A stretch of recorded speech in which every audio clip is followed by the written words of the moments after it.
નમસ્કાર દર્શક મિત્રો, લોકમંચમાં આપનું સ્વાગત છે। લોકમંચમાં ચર્ચા રાજસ્થાનની કરી રહ્યા છે। રાજસ્થાનમાં અત્યારે રાજકીય સર્કસ જોવા મળી રહ્યું છે। છેલ્લા ઘણા સમયથી એક તરફ કોરોનાની મહામારી છે, પરંતુ કોરોનાની મહામારીમાં જ્યારે એવું કહેવામાં આવ્યું સરકાર તરફથી કે કોરોના સાથે જીવવાની શૈલી આપણે પાડવી પડશે, પણ એના ભાગરૂપે રાજસ્થાનમાં સરકાર પર સંકટ તોડાઈ રહ્યું છે ઘણા મહિનાઓથી।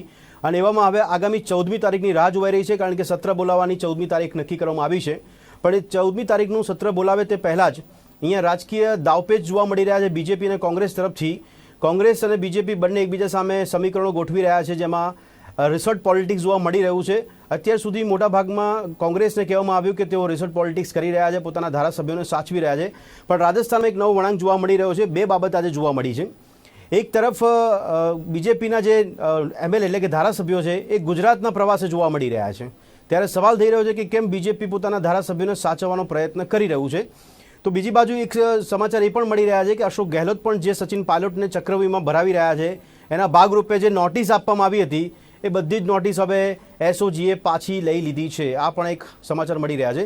મારી સાથે ચર્ચામાં જોડાયા છે શત્રુઘ્ન શર્મા કે જેઓ રાજકીય વિશ્લેષક છે, હેમાંગ રાવલ કે જેઓ પ્રવક્તા કોંગ્રેસ છે, અને દીપક જોશી કે જેઓ નેતા બીજેપી છે। આપ ત્રણેયનું સ્વાગત છે ચર્ચામાં। દીપકભાઈ, સૌથી પહેલા આપને પૂછવા માંગીશ કે ગુજરાતમાં ભાજપના ધારાસભ્ય કયા કારણથી, શું ઉદ્દેશથી, કે પછી બીજેપીને રાજસ્થાનમાં ડર લાગવા માંડ્યો છે કે અશોક ગેહલોત જે રીતે સમીકરણો ગોઠવી રહ્યા છે 14મી તારીખ માટેના, એના ડરને કારણે ગુજરાતમાં જોવા મળી રહ્યા છે? પહેલા તો રાજકારણમાં જે માણસ આવે ને એને કોઈ ડર હોતો જ નથી। સરકાર માટેનો ડર છે। જો ડરતો હોય તો રાજકારણમાં આવી નથી। એમાં સમાજ સેવા કરવાની હોય છે, અને સમાજ સેવા કરવાની જેનામાં ભાવના હોય ને એ જ રાજકારણમાં આવતો હોય છે। ડરવાની કોઈ આમાં વાત જ નથી હોતી। બીજું, શ્રાવણ મહિનાનો પવિત્ર માસ ચાલી રહ્યો છે, બરાબર છે? ભગવાન સોમનાથના દર્શન કરી અને જે કઈ પરિણામ લાવવાનું છે રાજસ્થાનની અંદર, બરાબર છે? કારણ કે ત્યાં તમે જોયું કે છેલ્લા કેટલાય સમયથી સત્તા બચાવવા માટે એ લાલચ, લોભ, જે આ પ્રલોભનો આપવામાં આવી રહ્યા છે, બરાબર છે, એના માટેની એક તૈયારી છે। શુક્રવારે બધું ખ્યાલ આવી જશે। તો દીપકભાઈ, સત્તા બચાવવા માટે કેટલી તાકાત છે? સત્તા બચાવવા માટે પ્રલોભન છે, તો સત્તા તોડવા માટે પ્રલોભન નથી કોઈ પ્રકારના? સરકાર તોડવા માટે રાજસ્થાનની વાતચીત કરીએ છીએ। હા, રાજસ્થાનની જ વાત કરું છું। આપણે રાજસ્થાનની અંદર આજે જે કઈ ધારાસભ્યો આવ્યા છે એમણે સ્પષ્ટ વાતચીત કરી છે કે ત્યાં દબાણ કરવામાં આવે છે, ખોટી રીતે અમને ફસાવવામાં આવે છે, એટલે આવી રાજનીતિ કોંગ્રેસ કરી રહી છે ત્યાં ગેહલોત સરકારની, બરાબર છે? એટલે એના ભાગરૂપે મેં કીધું પણ ખરું કે એ પવિત્ર મહિનો ચાલી રહ્યો છે, સોમનાથ દાદાના દર્શન થઈ રહ્યા છે। દીપકભાઈ, દર વર્ષે તો 1 ડઝન જે ધારાસભ્યો રાજસ્થાનના જ અહીંયા આવતા નથી સોમનાથમાં દર્શન કરવા માટે? આવતા હશે, પણ આ વખતે એવું છે ના, કોઈ રેકોર્ડ નથી એવો। જો આવતા હોય તો રેકોર્ડમાં હોય દીપકભાઈ, આવતા હોય તો રેકોર્ડમાં હોય, પણ ક્યાંય રેકોર્ડ નથી। દર્શન કરવા, સોમનાથ દાદાના દર્શન કરવા માટે તો અનેક લોકો આવતા હોય છે, બરાબર છે? દીપકભાઈ, વસુંધરા રાજે તો હંમેશા જી વસુંધરા રાજે બગાવતના મૂળમાં કેમ જોવા મળી રહ્યા છે દીપકભાઈ? હું નથી માનતો। નહીં, એવા સમાચાર મળી રહ્યા છે। કોઈ પણ સ્ટેટમેન્ટ નહીં તો એમની નારાજગી શેના માટે? કોઈ નહીં। શું કામ? નારાજગી શેના માટે છે? ભારતીય જનતા પાર્ટીનો સામાન્ય કાર્યકર્તાથી માંડીને રાષ્ટ્રીય નેતા સુધીના તમામ એક શિસ્ત સાથે વળેલા છે। દીપકભાઈ, કેન્દ્રીય ભાજપ વળેલા છે માટે કેન્દ્રીય ભાજપને વસુંધરા રાજે પર ભરોસો નથી અત્યારે? હું માનું છું ત્યાં સુધી ભારતીય જનતા પાર્ટીનો નાનામાં નાનો કાર્યકર્તા કે મોટો નેતા ક્યારે પણ સત્તા માટે સર્જાયો નથી। નહીં, પણ હંમેશા બલિદાન આપવા માટે રાજ્ય પર ભરોસો કેમ નથી આપને? ભરોસાની વાતચીત આપ કરો છો ભદ્રેશભાઈ, તો વસુંધરા રાજે પોતે મુખ્યમંત્રી રહી ચૂકેલા છે, આનાથી મોટો ભરોસો બીજો કયો આપવાનો હોય? નહીં, અત્યારે ભરોસો તૂટી રહ્યો છે, કારણ કે ત્યાં જે બોડી હમણાં જે પ્રદેશ જિલ્લાઓમાં જે પદાધિકારીઓને મૂકવામાં આવ્યા એમાં વસુંધરા રાજેના સમર્થનના કોઈને નથી મૂકવામાં આવ્યા। એમાં ભદ્રેશભાઈ એક વસ્તુ કહું, ભારતીય જનતા પાર્ટીની પહેલેથી એક શિસ્તબદ્ધ પાર્ટી છે, એની અંદર સંગઠન અને સરકાર બે અલગ અલગ વસ્તુ હોય છે। જે વ્યક્તિઓ સરકારની અંદર હોય છે અને સંગઠનમાં કોઈ મગજમારી નથી કરતી, જે સંગઠનાત્મક જે શક્તિ ધરાવતો હોય છે, સાઇડલાઇન કરવામાં આવી રહ્યા છે। નહીં, આમ તો ટિકિટ માટે દરેક પાર્ટીમાં એવું હોય છે કે સમર્થન વાળા જેટલો કોઈ એમને ટિકિટ આપવામાં આવે અથવા પદ પર બેસાડવામાં આવે, અહીંયા આપ જાણી જોઈને સાઇડલાઇન કરી રહ્યા છો વસુંધરા રાજને, એવું દેખાઈ રહ્યું છે.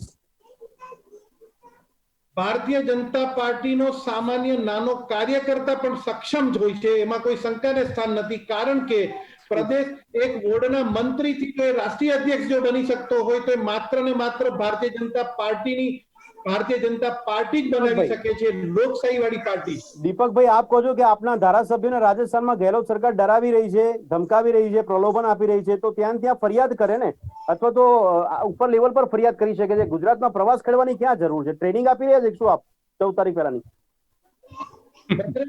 ભદ્રેશભાઈ, આ મારું સ્ટેટમેન્ટ નથી, ધારાસભ્યોનું પોતાનું સ્ટેટમેન્ટ છે. પણ હું આપને બીજેપીના નેતા તરીકે પૂછી રહ્યો છું, કારણ શું? એ તો એ કહે છે, સાચું કારણ માની લેવું તો બહુ વ્યાજબી નહીં કહેવાય રાજકારણમાં. તો મેં તમને પહેલા પણ કીધું કે શ્રાવણ મહિનો છે, સોમનાથ દાદાના દર્શન કરવા આવ્યા છે, જરૂર પડે તો એફઆઈઆર શું ઉખાડીને ફેંકી દેવાની તાકાત ભારતીય જનતા પાર્ટી આપે હમણાં કીધું કે ત્યાં ગેહલોત સરકાર જો ડરાવી, ધમકાવી, પ્રલોભન આપી રહી છે, તો આક્ષેપ તો બીજેપી પર પણ છે કે કરોડ રૂપિયા ખર્ચીને કોંગ્રેસના ધારાસભ્યોને તોડી પણ રહી છે. પુરાવા આપે. કોંગ્રેસ અત્યાર સુધી ખોખલા વાતચીતો જ કરી રહી છે. તમે અત્યારે સોમનાથ આવીને પુરાવા આપી રહ્યા છો. સોમનાથ આવીને પુરાવા આપી રહ્યા છો તમે, દીપકભાઈ. માત્ર ને માત્ર ઓકે, પુરાવા આપો એમ કે છે. તો તમે સોમનાથ દર્શન કરવા આવીને પુરાવા આપી રહ્યા છો, લોકોને પ્રમાણ આપી રહ્યા છો. એમ નહીં, હું તમને કહું ભદ્રેશભાઈ, સોમનાથ દાદાના દર્શન કરવા શું ખોટી વાત છે? કશું જ ખોટું નથી, પણ અચાનક સોમનાથ દાદાના દર્શન યાદ કેમ આવી ગયા? રાજસ્થાન થી છે કે અહીંયા આવવું પડે એટલા માટે. શ્રાવણ મહિનો ચાલી રહ્યો છે. ના, શ્રાવણ મહિનો ચાલી રહ્યો છે. શ્રાવણ મહિના તો અચ્છા, ઓકે, ચલો ઠીક છે. હેમાંગભાઈ, સોમવારનું મહત્વ. જી ભાઈ. યસ, જી ભદ્રેશભાઈ. હેમાંગભાઈ, અત્યારે અશોક ગેહલોત અને સચિન પાયલોટ વચ્ચે જે બાબત જોવા મળી રહી છે, અશોક ગેહલોત દ્વારા એસઓજી દ્વારા જે ફરિયાદો કરવામાં આવી હતી, નોટિસ આપવામાં આવી હતી, આજે અચાનક પાછી લઈ લેવામાં આવી છે. કયા કારણથી પાછી લેવામાં આવી? તમે ખોટી નોટિસો મોકલી હતી.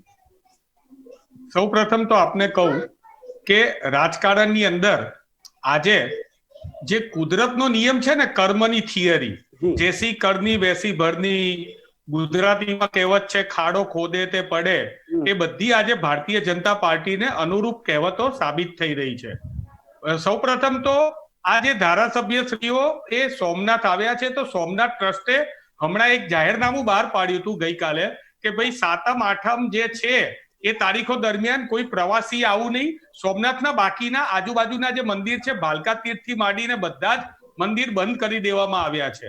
આવી વખતે જ્યારે આવી ગાઈડલાઈન સોમનાથ ટ્રસ્ટે બહાર પાડી છે કે બને ત્યાં સુધી તમે ના આવો, એવે વખતે સીધું પોરબંદર આવવું, ત્યાંથી ચોપરમાં આવીને ત્યાંથી પ્રવાસ કરીને અહીંયા પહોંચવું, આ બધું ભારતીય જનતા પાર્ટીના મારા મિત્ર મોટાભાઈ દીપકભાઈ કહે છે કે સેવા કરવાની એમની તમન્ના છે, તો સેવા એમને એમના વિધાનસભા ક્ષેત્રમાં કરવાની હતી. અહીંયા સેવા કરવા માટે શા માટે આવે છે? જ્યારે કોંગ્રેસમાં આવા પ્રકારની, હું સ્વીકારું છું કે અમારે પણ આવા પ્રકારની પરિસ્થિતિનું નિર્માણ થયું હતું, ત્યારે ભારતીય જનતા પાર્ટીના મિત્રો કહેતા હતા કેન્દ્રનું નેતૃત્વ તમારું નિષ્ફળ છે. તો શું અત્યારે ભારતીય જનતા પાર્ટીનું પણ અમે કહીએ છીએ કે કેન્દ્રનું નેતૃત્વ નિષ્ફળ છે? ભારતીય જનતા પાર્ટીમાં વસુંધરા રાજે, ઓમ માથુરનું ગ્રુપ છે, આંતરકલે છે, અને આ તો જાદુગર છે અશોક ગેહલોત. એમણે સામેથી કીધું કે અમારે ફ્લોર ટેસ્ટ કરવો છે. એની પર સવાલ થાય છે કે સામેથી વગર આમંત્રણે ફ્લોર ટેસ્ટ કરવાની તૈયારી અશોક ગેહલોત કેમ બતાવી રહ્યા છે? એક સવાલ. બીજો સવાલ, હા, એટલા માટે બીજો સવાલ, આપનો બીજો સવાલ પણ કહી. હા, યસ, વસુંધરા રાજે અને અશોક ગેહલોતની અત્યારે જે સમર્થન કરો કે સમજૂતી કહો, એ વધારે મોટા પ્રમાણમાં જોવા મળી રહી છે એવું લાગે છે. જો આમાં એવું છે કે ભારતીય જનતા પાર્ટીનો આંતરકલહ છે. અહીંયા જે વસુંધરા રાજે ગ્રુપના 12 જણને મોકલ્યા છે, એ એમના સતીશ પુનિયા અને એમની સાથે ઓમ માથુર જે છે એમણે અહીંયા ગુજરાત મોકલેલા છે. વસુંધરાજીએ નથી મોકલેલા. આ લોકોને દબાણપૂર્વક અહીંયા લાવવામાં આવેલા છે. નંબર 1. નંબર 2, અત્યારે આ સત્તા માટેની વાત છે. જ્યારે દીપકભાઈ એવું કહે છે ત્યારે હસવું આવે છે કે અમે સત્તા માટે નહીં, અમે તો બલિદાન આપવા માટે સર્જાયા છો. આઝાદીની લડાઈમાં જેણે એક પોતાનો નખ પણ નથી કાપવા દીધો, એ લોકો એવું વાત કરે છે કે બલિદાન માટે અમે સર્જાયા છીએ. ત્યારે બલિદાન માટેની અત્યારે સત્તા બચાવવા માટે અહીંયા આવી રહ્યા છે. દીપકભાઈને ખાસ કેવું છે, લાખ કરો ગુજારિશે, લાખ કર દો હવાલે, बदल ही जाते हैं आखिर बदल जाने वाले, यहाँ तहजीब भी बिकती है, यहाँ ईमान भी बिकते हैं, तुम जरा दाम तो बोलो, यहाँ ईमान भी बिकते हैं। અત્યારે તમારા ધારાસભ્યોને તમે ડરથી મોકલેલા છે, તમે ડરથી મોકલેલા છે।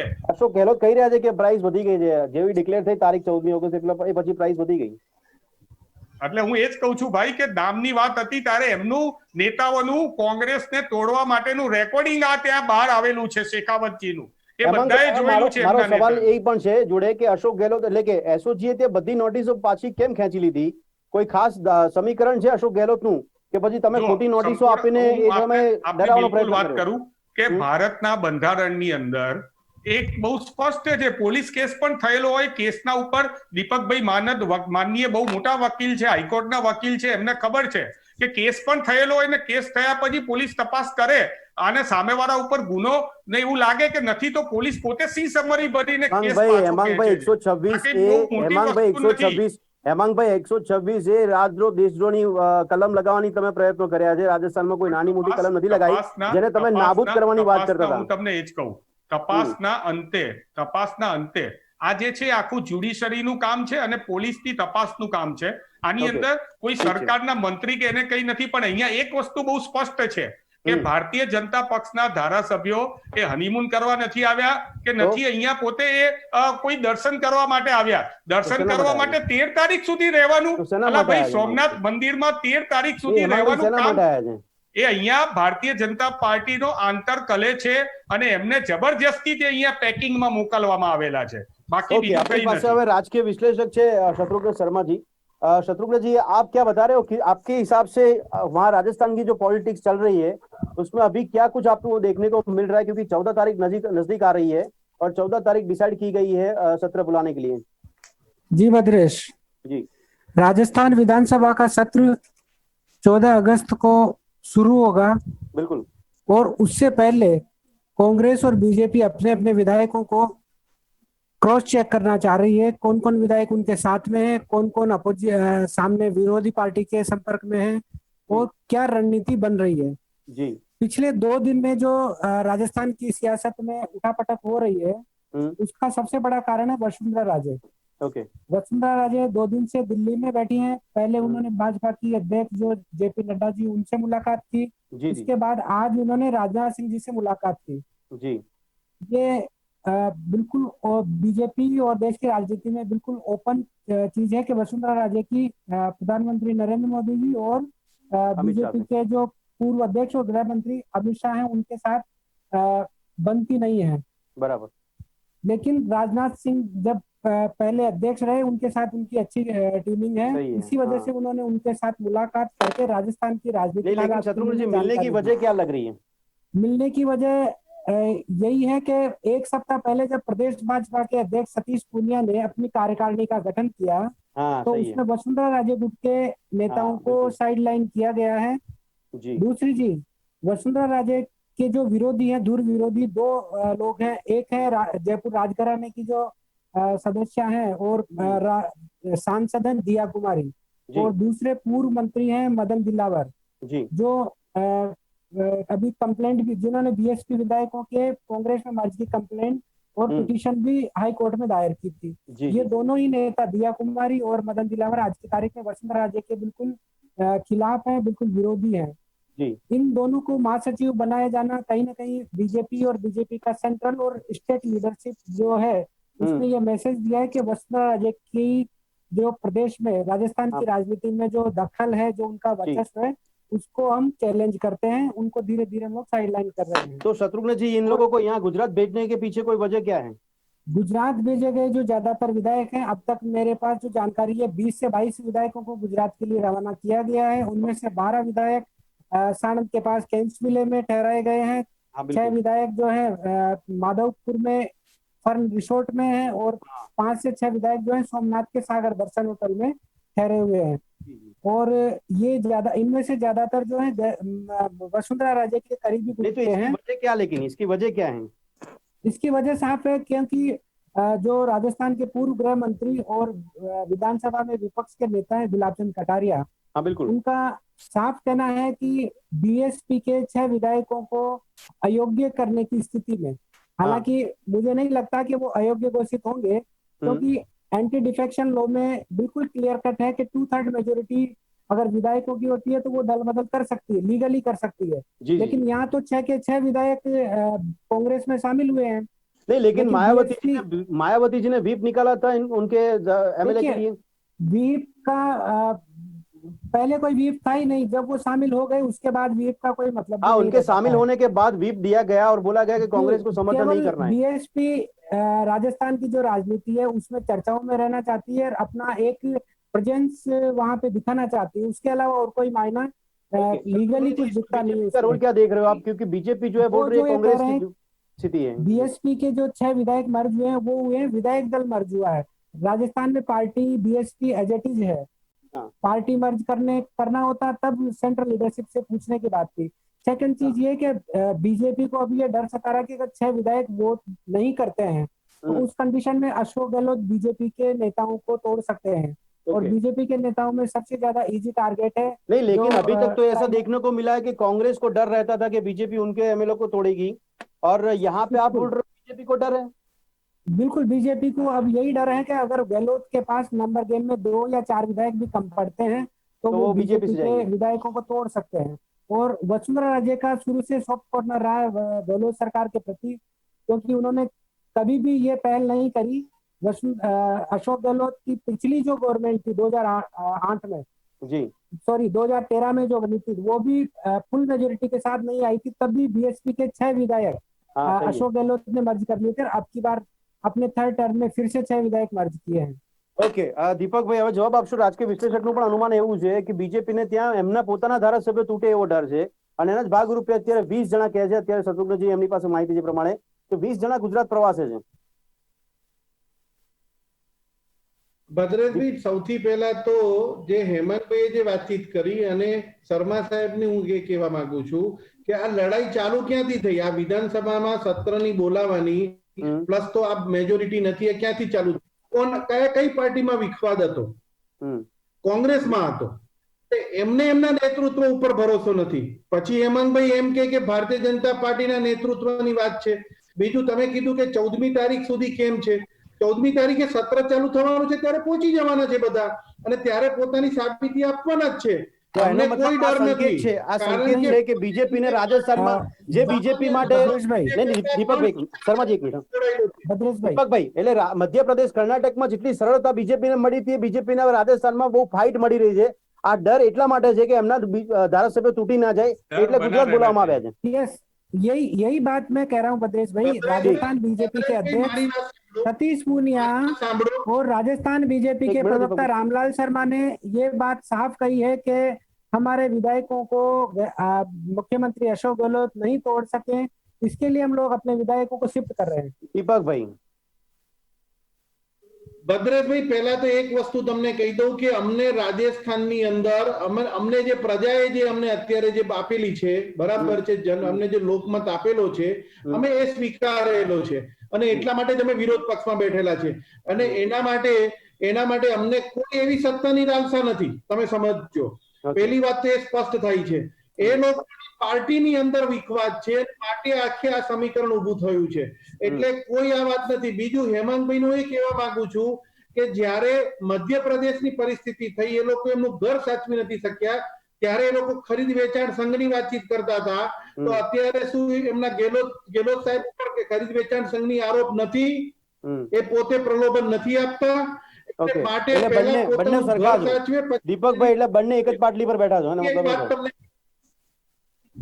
ભદ્રેશભાઈ, એક વાત મારે પહેલા સ્પષ્ટ કેવી છે. તમે વર્ષોથી ભારતીય જનતા પાર્ટીને ઓળખો છો, બરાબર છે. ભારતીય જનતા પાર્ટીનો નાનામાં નાનો કાર્યકર્તા પણ શિસ્તથી વણાયેલો છે, એક જવાબદારી પૂર્વક એક કરતો હોય છે. કોંગ્રેસની જેમ વસુંધરા રાજ્યમાં જોવા નથી મળતી પક્ષ માટેની. દીપકભાઈ, આ શિસ્તતા રાજસ્થાનમાં વસુંધરા રાજ્યને જોવા નથી મળતી. ફરીથી મને કહેશો, શું કીધું? આ શિસ્તતા વસુંધરા રાજે કેમ બતાવતા નથી પક્ષની સામે? બતાવી છે જ. કોણ કે છે નથી બતાવી? અરે હમણાં શર્માજીએ પણ કીધું કે તમે ત્યાં એમને બાજુમાં સાઇડલાઇન કરવાનો પ્રયત્ન કર્યો, જે માળખું હમણાં બન્યું રાજસ્થાનમાં. હેમાંગભાઈ પણ આજ કે છે, એમણે પાયલોટ ને શું કર્યું? જી, સાઇડલાઇન કર્યા. બરાબર. એટલે કહેવાનો મતલબ તમે સ્વીકાર લીધું કે તમે વસુંધરા રાજેને પણ સાઇડલાઇન કરી રહ્યા છો. હેમાંગભાઈ, હા હેમાંગભાઈ, બીજેપી જવાબ આપજો દીપકભાઈ. જી હા, સૌ પ્રથમ તો દીપકભાઈ મારો ટર્ન છે, આપ બોલ્યા ત્યારે હું નથી બોલ્યો. સૌ પ્રથમ તો દીપકભાઈ એમ કે છે કે અમારી બહુ શિસ્ત છે અને ભારતીય જનતા પાર્ટીને વર્ષોથી ઓળખીએ છે. ભાઈ, શરૂઆત જ તમે કરી હતી હજુરિયા ખજુરિયાની, શંકરસિંહ તમારામાં હતા ત્યારે તમે શરૂઆત કરી હતી, અને અહીંયા આયા પછી પટેલ આગેવાન એવા આત્મારામ કાકાનું ધોતિયું તમે નકારી કેમ રહ્યા છો કે અશોક ગેહલોત સરકાર બચાવવા માટે શર્માજી બી એક રાજકીય વિશ્લેષક કહી રહ્યા છે કે એમને બી સંખ્યા ખૂટે તો બીજેપી માંથી લાવી શકે છે, તો તમે કોઈ દાવપેચ નવા નથી કરી રહ્યા ને, બંને એક સરખા લેવલ પર જ કામ કરી રહ્યા છો. શર્માજીએ સામે એમ પણ કીધું કે ભાજપનો આંતરિક વિખવાદ છે, અને શર્માજીએ નહીં, બધાને ખબર છે કે વસુંધરા રાજે હોય અને ઓમ માથુર હોય અને ઉપર અમિત શાહ હોય, એ લોકોને એકબીજાની સાથે બનતું નથી, અને એનો જ અહીંયા જે સૌથી મોટી ભારતીય જનતા પાર્ટીને બીક છે. આ કોઈ સોમનાથ દાદાના દર્શનની વાત નથી. દર્શન માટે જો 10-12 જણ આયા હોય તો બીજા બધા કેન્સ વિલેમાં શા માટે બેઠા છે? બીજા બધા ફોન હોટલમાં શા માટે જવાના છે? અને 12મી તારીખ સુધી 13મી તારીખ સુધી 5-5 દિવસનું આવું મોટું વેકેશન ધારાસભ્યોને પોતાના ત્યાં રહીને કોરોના મહામારીમાં કામ કરવાનું હોય, એની બદલે અત્યારે એ લોકો અહીંયા આવીને સરસ મજાના મહાલે છે.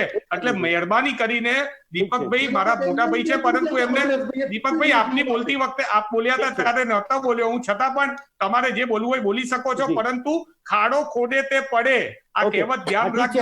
हेमंग एक मिनट, शर्मा जी सचिन पायलट अभी चर्चा में नहीं आ रहे. सचिन पायलट की चुप्पी क्या लग रही है आपको, क्यों है? बिल्कुल, मैं वही कह रहा हूँ. हाँ, मुझे लगा अशोक गहलोत ने आज की वर्तमान परिस्थिति में नंबर गेम पूरा करने के बाद जी भले विधायकों को जयपुर की फेयरमाउंट से लेकर के जो जैसलमेर की सूर्यागढ़ में लाना पड़ा. हाँ, बिल्कुल. नंबर गेम पूरा करने के बाद उन्होंने एक मैसेज ये छोड़ा सचिन पायलट ग्रुप को कि भाई अगर आप आलाकमान सेंट्रल लीडरशिप को माफी मांगकर अगर वापस आते हैं तो मैं गले लगा लूंगा.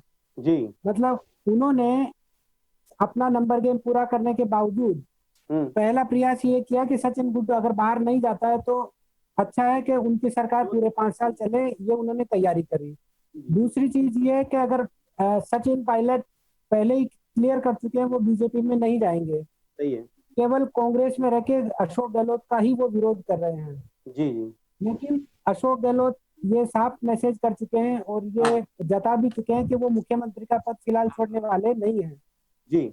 अच्छा शर्मा जी, बीजेपी क्या वहाँ पे मांग कर रही है? बीजेपी मांग कर रही है वहाँ पे कि फ्लोर टेस्ट हो जाए?